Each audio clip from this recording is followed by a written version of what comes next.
Pada hari-hari itu, Hizkia jatuh sakit dan hampir mati.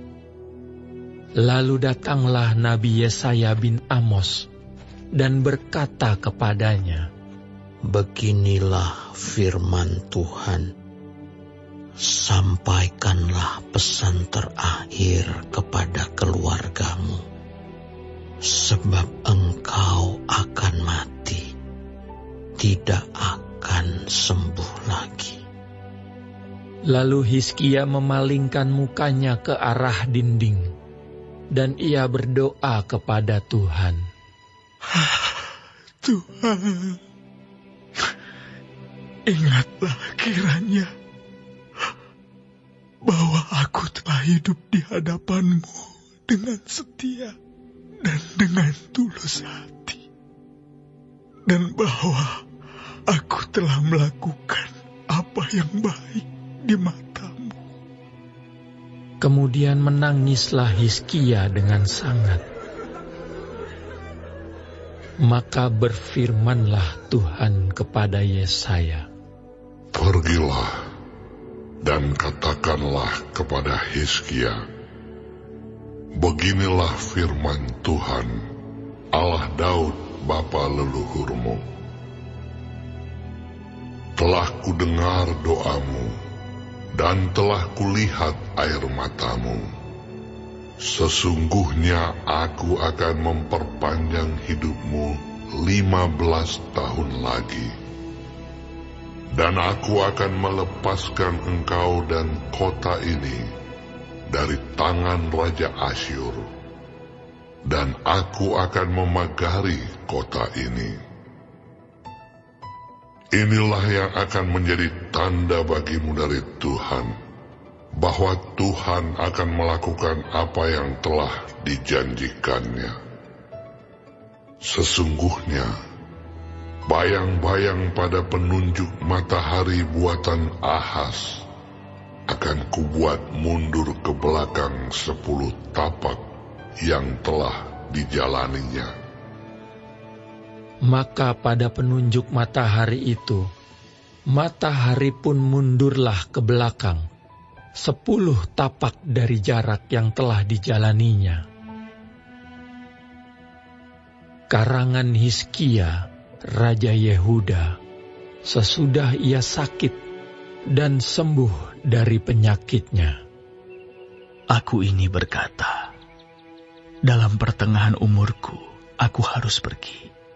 Ke pintu gerbang dunia orang mati aku dipanggil untuk selebihnya dari hidupku. Aku berkata, aku tidak akan melihat Tuhan lagi di negeri orang-orang yang hidup. Aku tidak akan melihat seorang pun lagi di antara penduduk dunia. Pondok kediamanku dibongkar dan dibuka seperti kemah gembala. Seperti tukang tenung menggulung tenungannya, aku mengakhiri hidupku. Tuhan memutus nyawaku dari benang hidup. Dari siang sampai malam Engkau membiarkan aku begitu saja. Aku berteriak minta tolong sampai pagi. Seperti singa, demikianlah Tuhan menghancurkan segala tulang-tulangku. Dari siang sampai malam, Engkau membiarkan aku begitu saja. Seperti burung layang-layang, demikianlah aku menciap-ciap. Suaraku redup seperti suara merpati. Mataku habis menengadah ke atas, ya Tuhan. Pemerasan terjadi kepadaku. Jadilah jaminan bagiku. Apakah yang akan kukatakan dan kuucapkan kepada Tuhan? Bukankah Dia yang telah melakukannya? Aku sama sekali tidak dapat tidur, karena pahit pedihnya perasaanku. Ya Tuhan, Karena inilah hatiku mengharapkan Engkau. Tenangkanlah rohku. Buatlah aku sehat. Buatlah aku sembuh. Sesungguhnya, penderitaan yang pahit menjadi keselamatan bagiku. Engkaulah yang mencegah jiwaku dari lubang kebinasaan. Sebab Engkau telah melemparkan segala dosaku jauh dari hadapan-Mu. Sebab dunia orang mati tidak dapat mengucap syukur kepadamu, dan maut tidak dapat memuji-muji Engkau. Orang-orang yang turun ke liang kubur tidak menanti-nanti akan kesetiaan-Mu. Tetapi hanyalah orang yang hidup, dialah yang mengucap syukur kepadamu, seperti aku pada hari ini. Seorang bapa memberitahukan kesetiaan-Mu kepada anak-anaknya. Tuhan telah datang menyelamatkan aku. Kami hendak main kecapi seumur hidup kami di rumah Tuhan. Kemudian berkatalah Yesaya, baiklah diambil sebuah kue ara dan ditaruh pada bara itu, supaya sembuh. Sebelum itu, Hizkia telah berkata, apakah yang akan menjadi tanda bahwa aku akan pergi ke rumah Tuhan?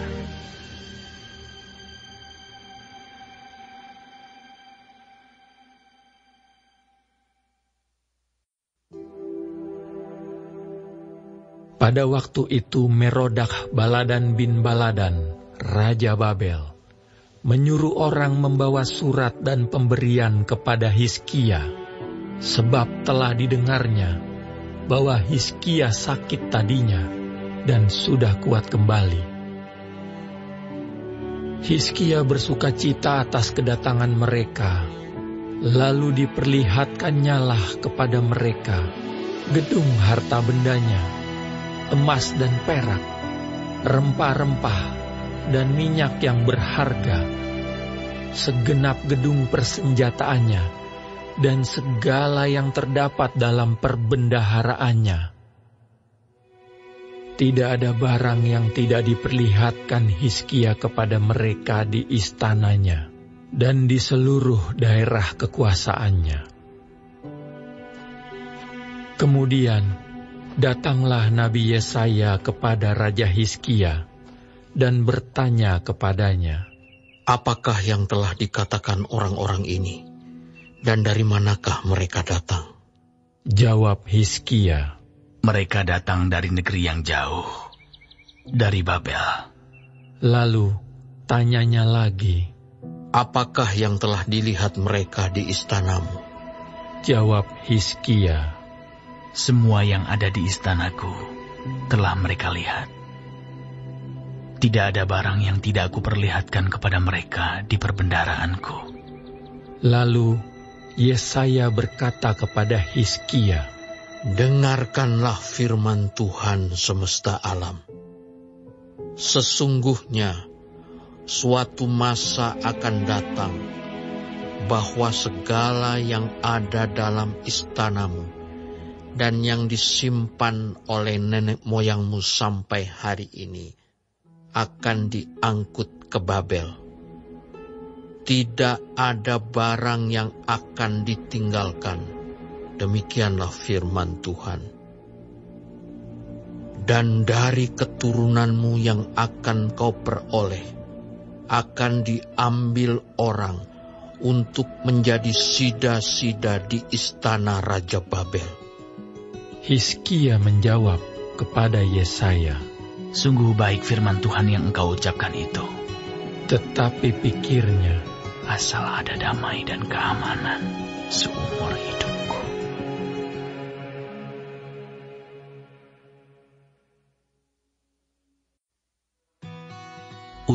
pemimpin biduan dengan permainan kecapi, Mazmur Asaf, nyanyian. Allah terkenal di Yehuda, namanya masyhur di Israel. Di Salem sudah ada pondoknya, dan kediamannya di Sion. Di sanalah dipatahkannya panah yang berkilat, perisai dan pedang, dan alat perang. Selah. Cemerlang engkau, lebih mulia daripada pegunungan yang ada sejak purba. Orang-orang yang berani telah dijarah, mereka terlelap dalam tidurnya. Dan semua orang-orang yang gagah perkasa kehilangan kekuatannya. Oleh sebab hardikmu, ya Allah Yakub, tertidur lelap baik pengendara maupun kuda. Dahsyat engkau. Siapakah yang tahan berdiri di hadapanmu pada saat engkau murka? Dari langit engkau memperdengarkan keputusanmu. Bumi takut dan tertegun. Pada waktu Allah bangkit untuk memberi penghukuman, untuk menyelamatkan semua yang tertindas di bumi. Selah. Sesungguhnya panas hati manusia akan menjadi syukur bagimu, dan sisa panas hati itu akan kau perikat pinggangkan. Bernasarlah dan bayarlah nasarmu itu kepada Tuhan Allahmu. Biarlah semua orang yang di sekelilingnya menyampaikan persembahan kepada Dia yang ditakuti. Dia yang mematahkan semangat para pemimpin. Dia yang dahsyat bagi raja-raja di bumi.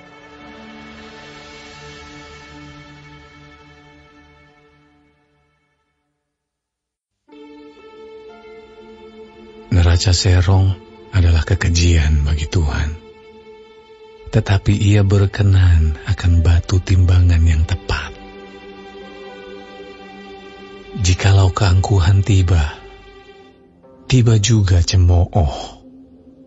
Tetapi hikmat ada pada orang yang rendah hati.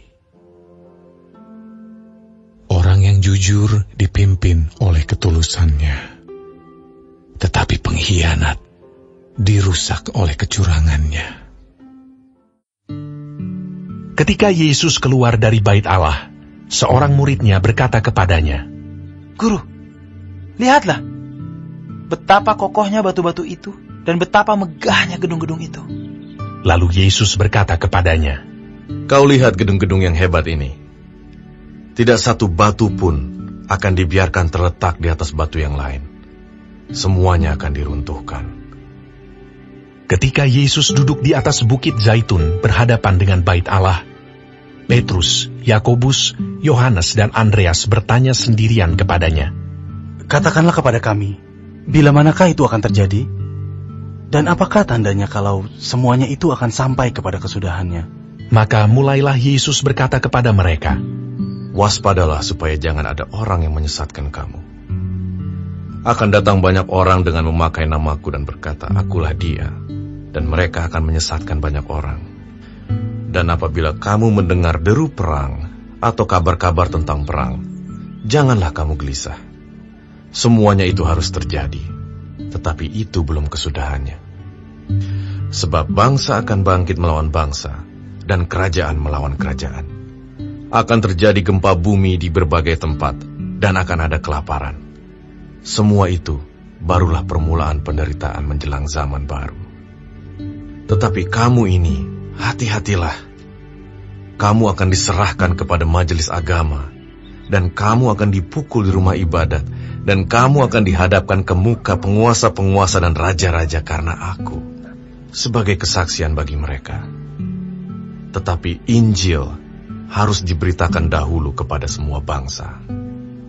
Dan jika kamu digiring dan diserahkan, Janganlah kamu khawatir akan apa yang harus kamu katakan, tetapi katakanlah apa yang dikaruniakan kepadamu pada saat itu juga. Sebab bukan kamu yang berkata-kata, melainkan Roh Kudus. Seorang saudara akan menyerahkan saudaranya untuk dibunuh. Demikian juga seorang ayah terhadap anaknya. Dan anak-anak akan memberontak terhadap orang tuanya dan akan membunuh mereka. Kamu akan dibenci semua orang oleh karena namaku. Tetapi orang yang bertahan sampai pada kesudahannya, ia akan selamat. Apabila kamu melihat pembinasa keji berdiri di tempat yang tidak sepatutnya, para pembaca hendaklah memperhatikannya. Maka orang-orang yang di Yudea haruslah melarikan diri ke pegunungan. Orang yang sedang di peranginan di atas rumah, janganlah ia turun dan masuk untuk mengambil sesuatu dari rumahnya. Dan orang yang sedang di ladang, janganlah ia kembali untuk mengambil pakaiannya. Celakalah ibu-ibu yang sedang hamil atau yang menyusukan bayi pada masa itu. Berdoalah supaya semuanya itu jangan terjadi pada musim dingin. Sebab pada masa itu akan terjadi siksaan seperti yang belum pernah terjadi sejak awal dunia yang diciptakan Allah sampai sekarang, dan yang tidak akan terjadi lagi. Dan sekiranya Tuhan tidak mempersingkat waktunya, maka dari segala yang hidup tidak akan ada yang selamat. Akan tetapi, oleh karena orang-orang pilihan yang telah dipilihnya, Tuhan mempersingkat waktunya. Pada waktu itu, jika orang berkata kepada kamu, "Lihat, Mesias ada di sini," atau "Lihat, Mesias ada di sana," jangan kamu percaya. Sebab Mesias-Mesias palsu dan nabi-nabi palsu akan muncul, dan mereka akan mengadakan tanda-tanda dan mujizat-mujizat dengan maksud sekiranya mungkin menyesatkan orang-orang pilihan. Hati-hatilah kamu. Aku sudah terlebih dahulu mengatakan semuanya ini kepada kamu. Tetapi pada masa itu, sesudah siksaan itu, matahari akan menjadi gelap dan bulan tidak bercahaya, dan bintang-bintang akan berjatuhan dari langit, dan kuasa-kuasa langit akan goncang. Pada waktu itu, orang akan melihat Anak Manusia datang dalam awan-awan dengan segala kekuasaan dan kemuliaannya.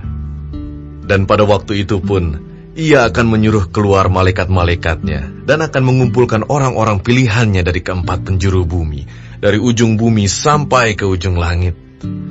Tariklah pelajaran dari perumpamaan tentang pohon ara. Apabila ranting-rantingnya melembut dan mulai bertunas, kamu tahu bahwa musim panas sudah dekat. Demikian juga jika kamu lihat hal-hal itu terjadi. Ketahuilah bahwa waktunya sudah dekat, sudah di ambang pintu. Aku berkata kepadamu, sesungguhnya angkatan ini tidak akan berlalu sebelum semuanya itu terjadi.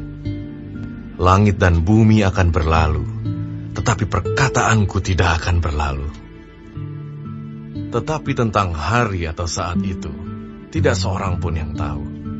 Malaikat-malaikat di sorga tidak, dan anak pun tidak, hanya Bapa saja. Hati-hatilah dan berjaga-jagalah, sebab kamu tidak tahu bila manakah waktunya tiba. Dan halnya sama seperti seorang yang bepergian, yang meninggalkan rumahnya dan menyerahkan tanggung jawab kepada hamba-hambanya, masing-masing dengan tugasnya, dan memerintahkan penunggu pintu supaya berjaga-jaga. Karena itu berjaga-jagalah, sebab kamu tidak tahu bila manakah tuan rumah itu pulang, menjelang malam, atau tengah malam, atau larut malam, atau pagi-pagi buta, supaya kalau ia tiba-tiba datang, jangan kamu didapatinya sedang tidur. Apa yang kukatakan kepada kamu, kukatakan kepada semua orang. Berjaga-jagalah.